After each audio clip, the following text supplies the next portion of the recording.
Welcome to another edition of Hobby Quick Hits. Freshly back from a trip to Dallas, Texas. 3-day weekend there to the card show, hanging with some great hobby friends. That's what this show's about. We're going to review the show, review everything I did, tell you some stories I think you'll find halfway interesting, and just kind of wrap up the weekend that was. This show will be different. We're going to table the hobby news Q&A and release to next week.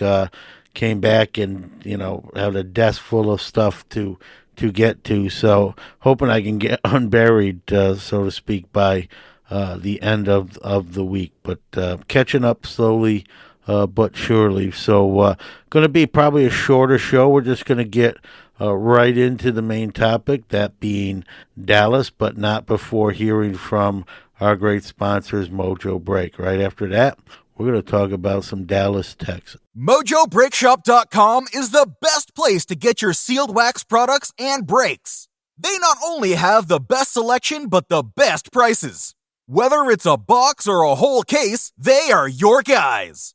They ship worldwide to your doorstep. Their reputation as one of the most trusted in the hobby goes unmatched. They are the 2021 Topps Rip Party Champion Breakers. From sports card to Pokemon cards, their selection can't be beat. They offer daily deals and pre-orders. Hey guys, John Newman here. Mojo's prices are already great, but to save an additional 10% off anything in their store, use the code QUICKHITS. That's QUICKHITS.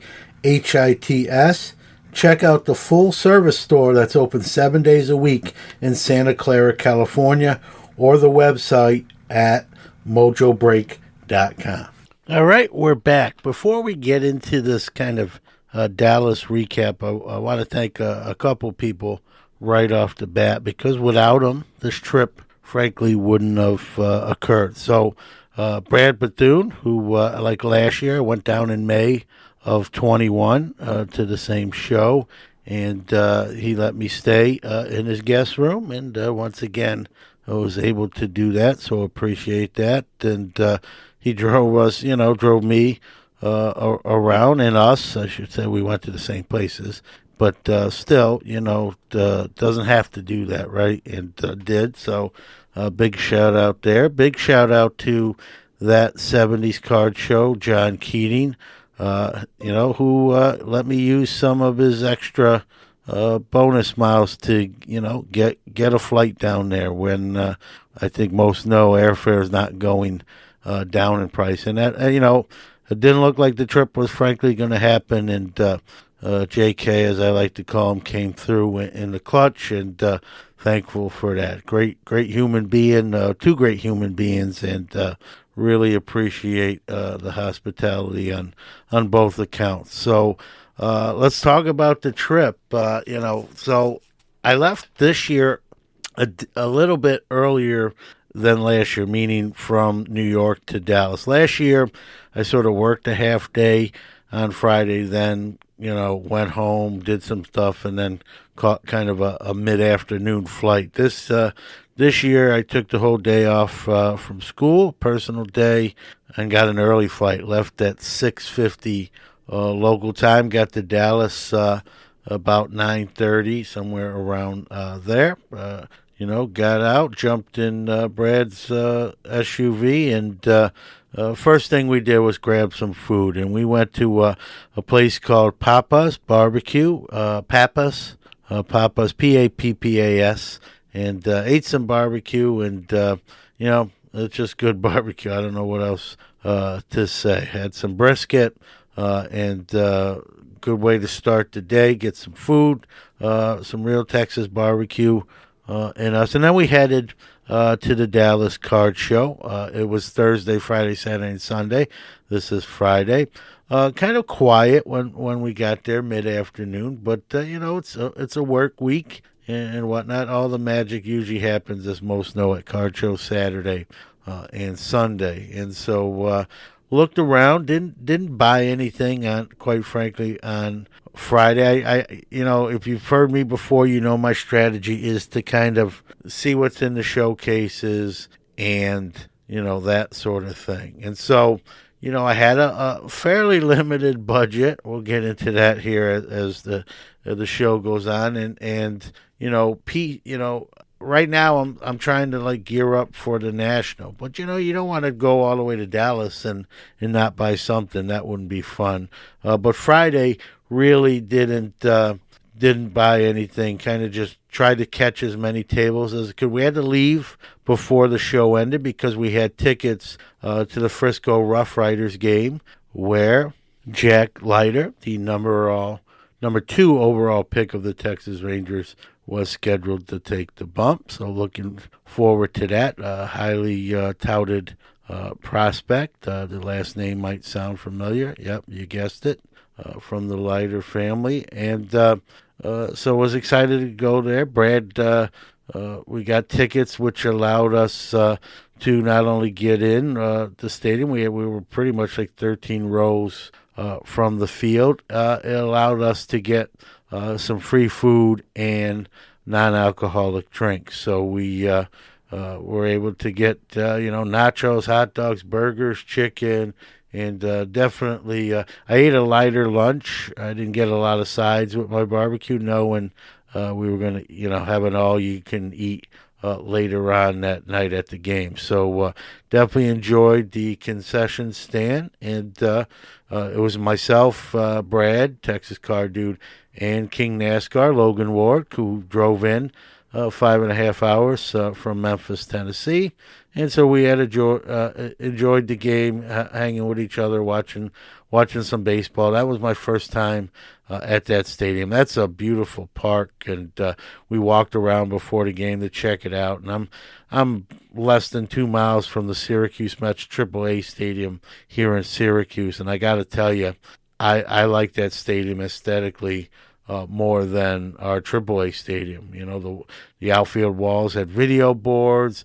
The stands had facades that looked like steeplechase type houses, and just a cool park. And Jack Leiter was cruising along for 3 innings, and then in inning 4, the wheels came off, and gave up some hits and some runs, and was knocked out of the game. A game they eventually lost by. They rallied late, but lost, I believe, by a run to the Houston Astros Double-A team.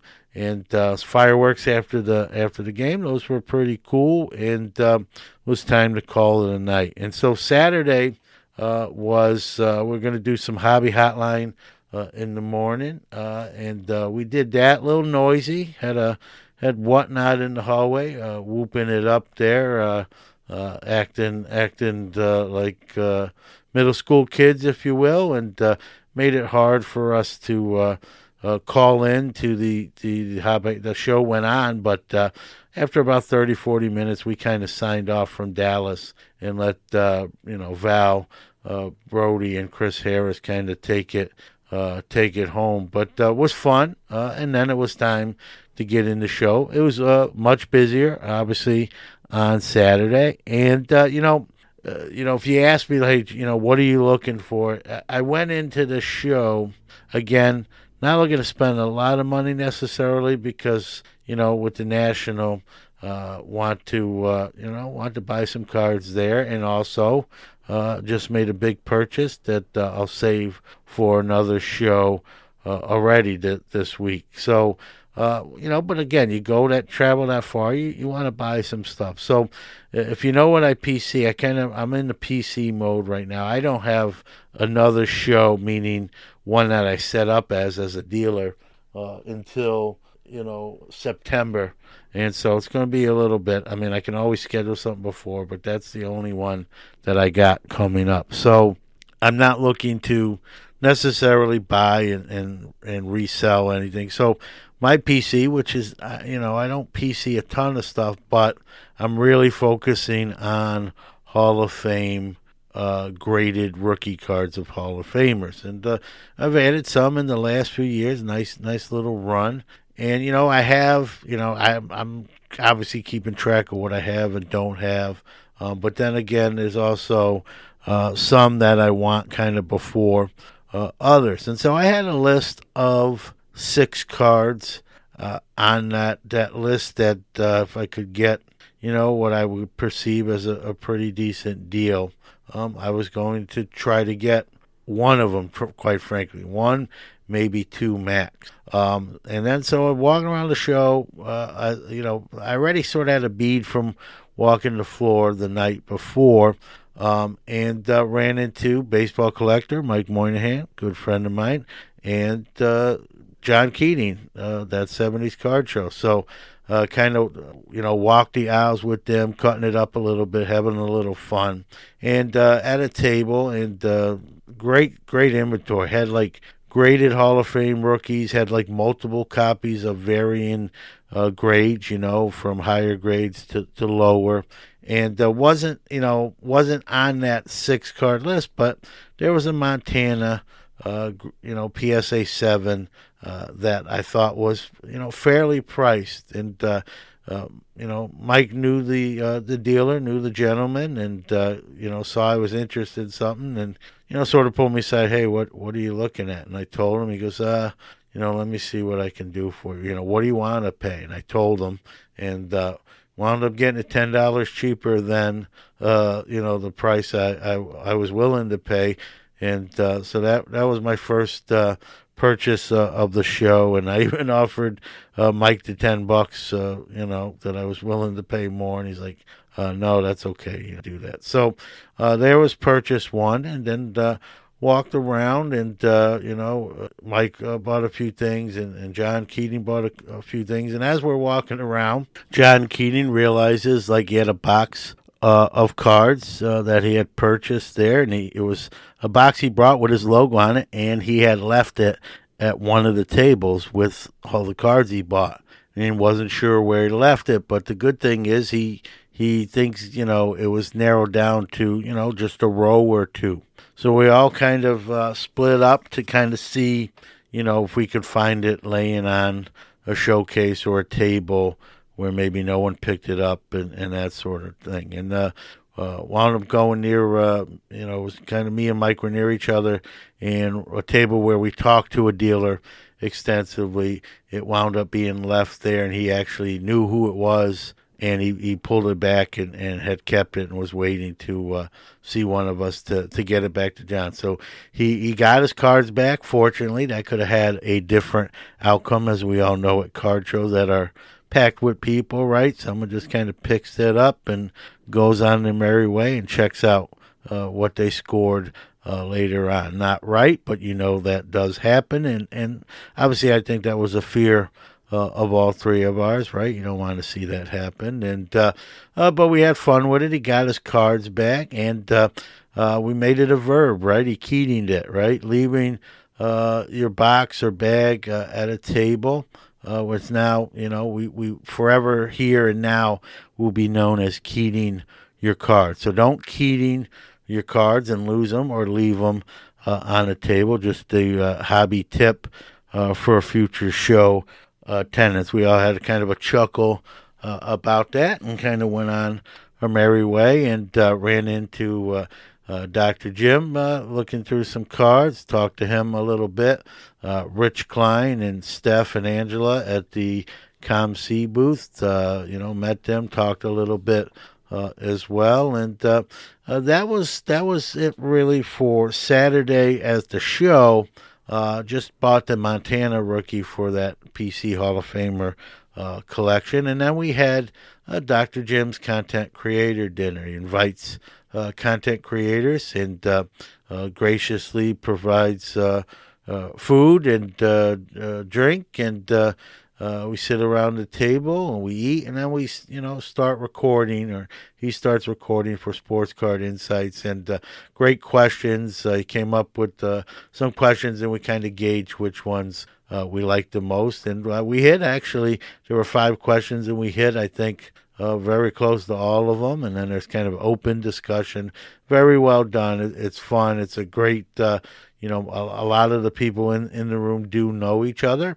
And then, you meet some new content creators too, and you get to chit chat with them at the end. So it's very well done by Dr. Jim, and it's something I hope I get to do every year if I can get down there. Almost like the National. The Dallas is sort of becoming like an annual event in May, at least the last 2 years, and I hope I can continue to do that. The content dinner with Dr. Jim and all the content creators is one of the highlights of the trip, always, no doubt. And so looking forward to future ones if possible. So after the dinner, we chatted a little bit, and they did trade night on Saturday at the Dallas Card Show. And people could they set up some tables. People could bring in their stuff, set it on the table, trade, buy, sell. The dealers who already had tables had the option to stay and basically, extended hours to make sales or trades. Many of them did. That place was hopping. I'm going to be honest with you. Maybe because it was only one room, though. It just seemed busier. Maybe people were more packed in. I didn't have anything really. I'm not a big trader to begin with, but we walked the room, myself and Logan and Brad, just to kind of see what was going on, see what kind of cards the additional folks brought in, and I can't tell you how good or bad if transactions were going down. I mean, there was people there, so it's a pretty safe bet that some transactions were made. But I thought of it from a dealer perspective, me, right? Let's say, to me, the show seemed a little quiet the first couple days. But if I'm a dealer and let's say I, stay for trade night to maybe, make a couple more sales or deals, you pay, table price is not cheap. You pay for table price. I don't know if there's a charge to get a table at trade night, but assuming, let's say there isn't, I'm not sure that, if I'm a dealer there who maybe, let's say I wasn't doing well and someone kind of just gets a free table, and again, I don't know, or a low price table, whatever, makes a big card sale, it probably would, I'm not saying it's right, but it would probably rub me the wrong way. That's just how my mind works. And again, I'm saying this without officially knowing all the details of, is there a cost involved or that sort of thing. So stayed there about 45 minutes for trade night, just kind of walking the floor, taking everything in. And then, me and Brad headed out to, game plan for Sunday, which would be, my last day there.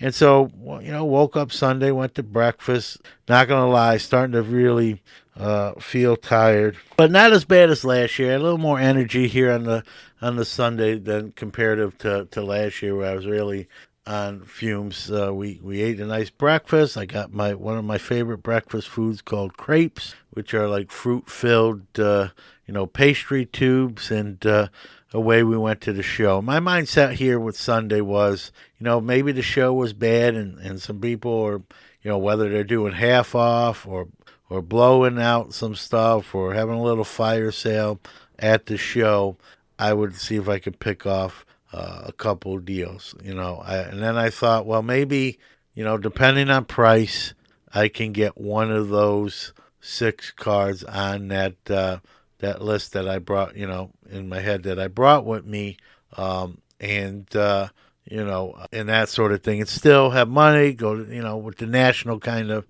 in the rear view mirror. So the other thing in the back of my mind, I had seen a Steve Carlton, I think rated number 7 that I thought was priced reasonably, and that was sort of my, like, if I don't get something else, I can maybe pick that off at the end and call it a show. So walk around, wondering maybe if, someone was going to have us, there was a couple signs with, everything on this table half off, or, everything on this table $50, that sort of thing.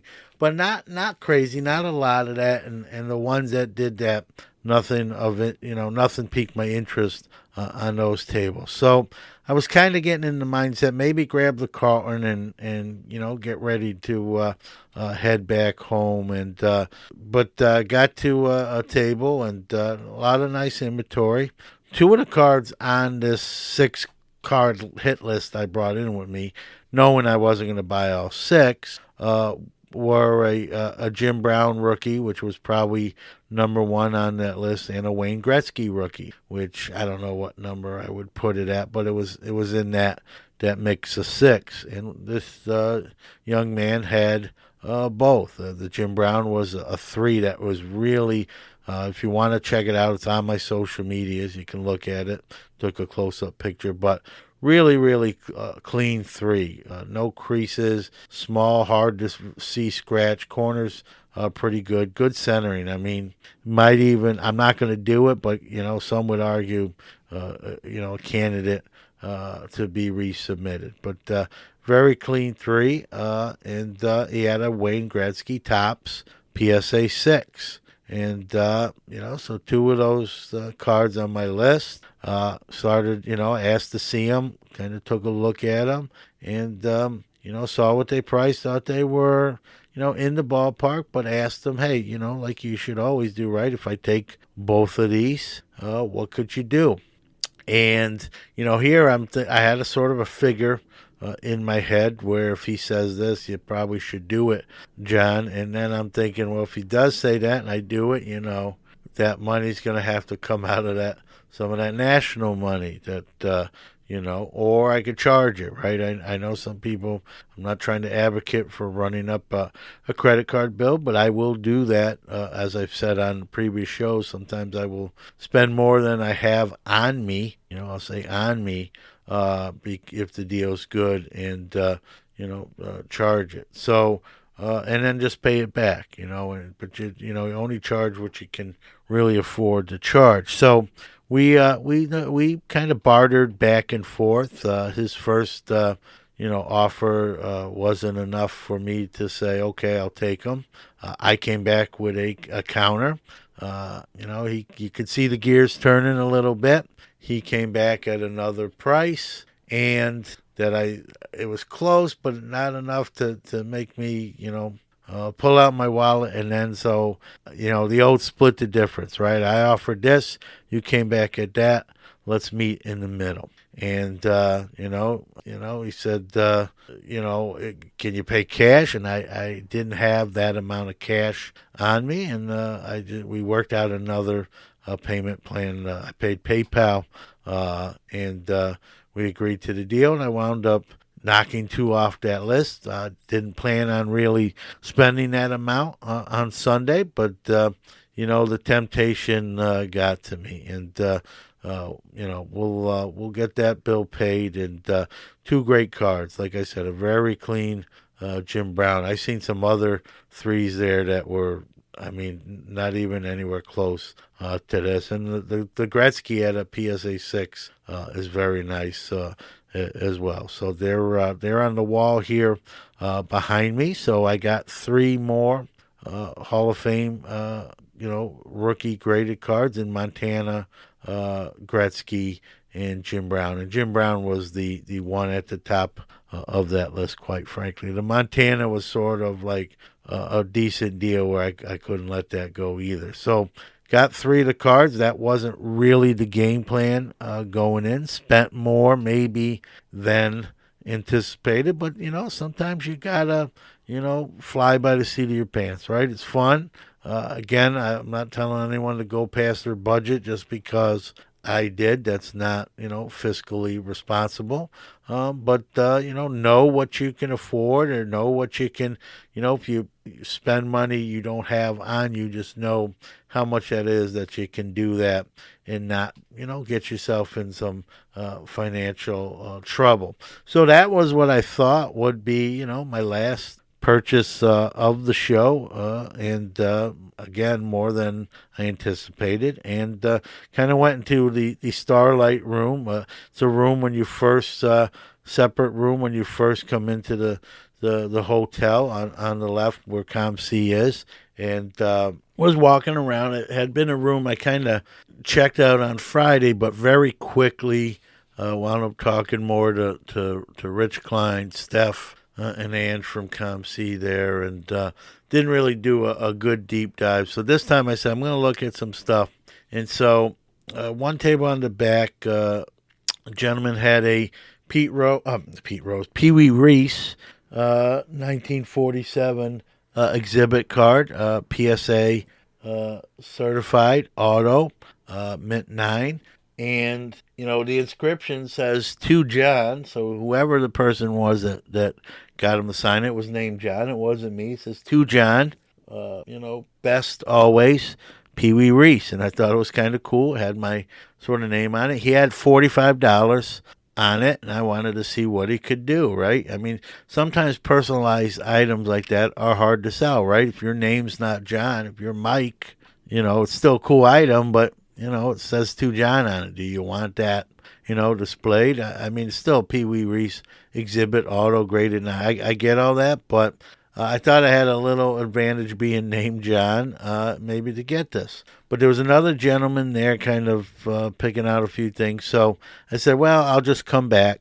And so I walked, I continued to check out the other tables, kind of made another, round the room. And when I kind of came back around, now there was another gentleman there who had like a shoebox and was I think trying, they were working on a buy sell deal. I think the gentleman was trying to sell him some stuff, and so I said, okay, I'll walk around again, and we'll see. So I kind of did another round tour, and still barter in there. So I said, well, all right, this time I'll go back to the main show, and I'll kind of come back and figure it'll be done by then. Well, I spent too much time in that main room, and so when I came back, a lot of dealers had started to pack up or were packed up. So when I came back, this gentleman with the Pee Wee Reese actually had he was all packed up, and he had his like totes on a hand truck getting ready to roll out. So I kind of quickly went back there. I'm like, I at least got to ask. I don't know.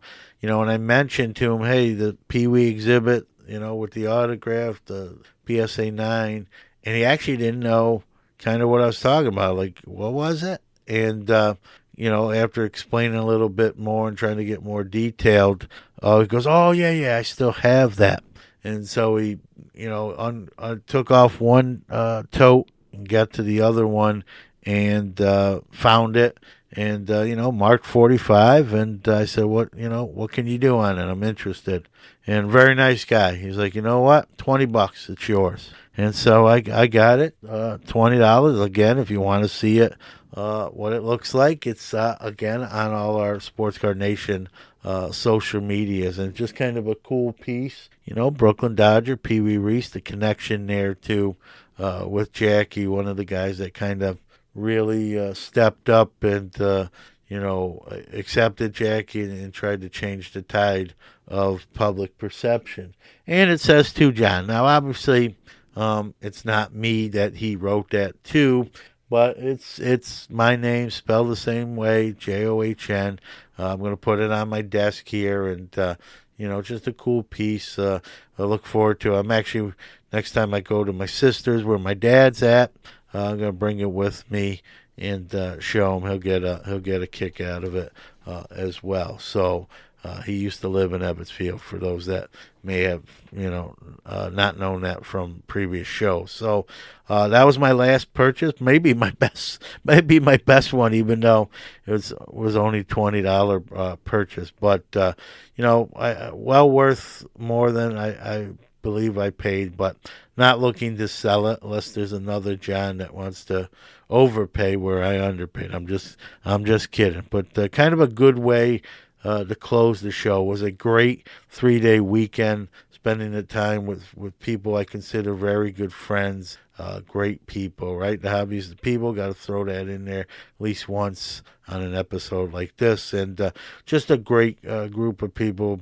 Caught a baseball game, made some nice purchases, and had a good time. Ate some good food, and started, time to leave the show and get ready to head back to New York. And thinking about a card that was already in my studio office, waiting to be opened. Card I've looked forward to for a long time. So that was on my mind as well. And I'm not going to take a lot of time on this show. We'll probably do a show pertaining to that. So let's talk about the show itself. Kyle Robertson, the show promoter, great gentleman. Sunday was his birthday, and we did an on-site interview with him. Look for that in a future Sports Card Nation coming down the line. But let's talk about just some observations from the show. To me, again, this is solely my opinion. To me, the show seemed a little quieter. I mean, it was busy. It was a very well attended show. It seemed a little quieter than last year when there was more. We were in that hobby boom, right? That trajectory. But there were a lot of people there. But what I did notice is a lot of people, with their Pelican Zion cases trying to sell or trade their wares. And I heard, I didn't ask a dealer how they're doing. I usually don't do that. It's kind of a personal question, unless I really know them really well, which I really didn't know any dealers real well to ask that question. But just from walking the floor, right, I heard dealers, dealers, we talk to each other, right, when there's not a lot of people around the table, right? And sometimes we talk about how the show is or how each other's doing, we're not doing so hot, or this is not good, or man, I'm doing wonderful. So that sort of thing, right? That sort of dealer, shop talk, if you will. And I ran into a few of those conversations and paraphrasing general consensus I got from hearing some of those interactions was that wasn't a great show money wise, and that the dealers were saying a lot of the people on the other side of the table didn't want to spend money. They wanted to trade cards for cards, almost like rather than one trade night, a 4-day trade night. I heard one dealer say that. He said it felt like it was 4 days of trade night where people were trying not to spend money. Another gentleman was talking about the economy is starting to affect his sales. He mentioned gas prices and inflation and that sort of things. I've mentioned that people don't have that same discretionary income they got used to having. And so the general consensus was that, money still exchanged hands. This is a huge show with 700 tables, but the general consensus was that people were tightening up their purchases with potentially less discretionary income, rather trade stuff they don't care about as much for something they like more. And so a lot of the dealers, I heard one dealer quite frankly say, everyone wants to trade. I wish I could trade for my table fee instead of having to pay the table fee. I can just trade something instead of paying, and then I'd be more apt to trade here. So a little bit of a sort of a negative vibe. I don't want to call it a negative vibe. I mean, there was stuff going on. For me, it was a fun time, but it's just something I kind of see with where we're going here, and the real macro economy on the outside starting to really affect what comes on, goes on in the hobby. So we'll see. We'll see what happens, and that was just the general vibe. The show itself, I think, was, had a little of everything. Like, no matter what you collected, whether it be racing, there was a lot of F1. There was, some NASCAR. There was vintage there, but it was more probably modern, ultra modern. There was non-sports. Matter of fact, I bought some non-sports vintage cigarette cards, which is something I'm starting to add to my arsenal. Those are definitely for resale. I mean, for what some of those what you can get some of those for, it's just sort of robbery to me. And so I picked up some of those on the cheap. But it's something for everybody. Definitely more of a modern feel to the show. But there was vintage there too. I don't want to say that there was no vintage. They really had something for everybody. There was people even with like movie posters. There was another table with all golf memorabilia, like passes and flags from pins from major tournaments.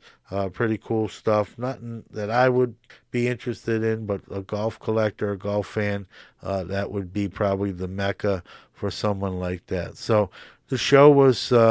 I had fun. It was a great 3-day weekend. If you know someone that attended or you attended yourself, let me know what you think. Do you agree? Disagree?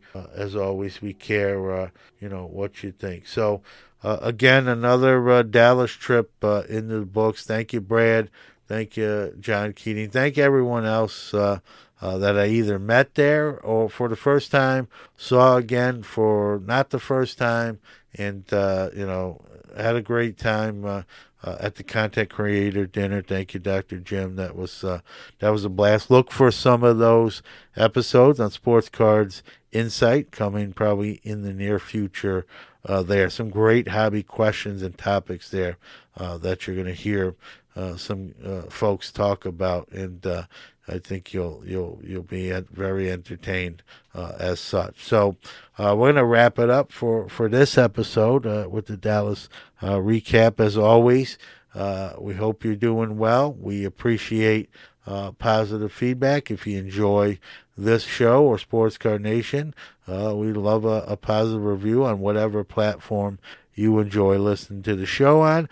As I always say, if you have any questions or concerns, my contact information is all over our social media. If you want to see some of those pickups I talked about from the Dallas Card Show, check out our social media, Sports Card Nation Podcast, Instagram, Twitter, Facebook, and the like. So if you want to put kind of picture to words there, I posted those cards there for all to see. So we're now 60-something days away from the National in Atlantic City. I am definitely putting away my checkbook. I am definitely putting away my credit card, and it's time to lock in, build a little arsenal, to buy some cards at that show, have some fun that week in Atlantic City with some friends, and pay off a bill I now have. But confident that will be done, and with some discipline. Got to be disciplined, right? If you don't spend, you can pay off things quicker, and that's my mindset at now for the next 60 days as we roll into the National. So again, we're going to call it an episode. Thank you for listening, and we appreciate you. Be safe, be well. We'll see you Friday with another episode of Sports Card Nation, and we'll be back here Monday on our normal day for another episode of Hobby Quick Hits. Take care.